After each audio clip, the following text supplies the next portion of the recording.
Hello बच्चों, let's read the question.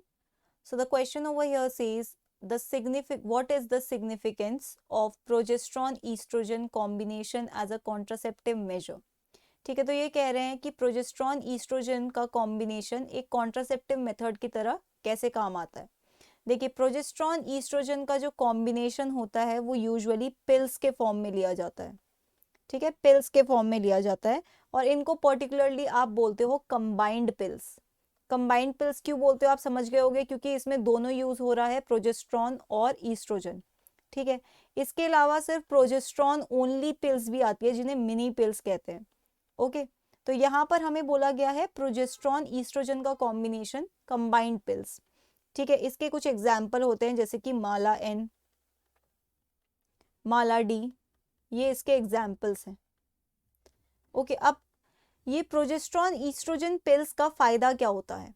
Progesterone oestrogen का pills का फायदा ये होता है कि एक तो ये यूट्रस को अनफिट बना देते हैं, uterus unfit for implantation. Implantation के लिए अनफिट बना देते हैं कि सम वे और दी अदर ये यूट्रस की वॉल्स की जो वॉल्स हैं उनको अफेक्ट करते हैं. पर्टिकुलरली एंडोमेट्रियम की बात करें, ये क्या करते हैं, viscosity of cervical mucus increase कर देते हैं. Viscosity of cervical mucus increase, इससे क्या होता है, स्पर्म ऊपर की तरफ आ नहीं पाता है. ठीक है, और ये ओव्यूलेशन भी इनहिबिट करते हैं, ओव्यूलेशन इनहिबिटेड. ओके, अब ये पिल्स है तो इनको ओरली लिया जाता है. प्रोजेस्ट्रॉन ईस्ट्रोजन का कॉम्बिनेशन कैसे लिया जाता है, ओरली लिया जाता है. Okay, orally taken. और इसका कुछ पैटर्न होता है, कंबाइंड पिल्स का एक पर्टिकुलर पैटर्न होता है कि इसको आपको किस तरीके से कंटिन्यू करना है.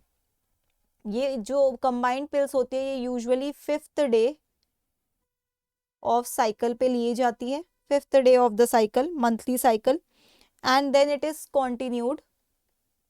continued for 21 days. ठीक है, इस तरीके से ये कंटिन्यू करी जाती है.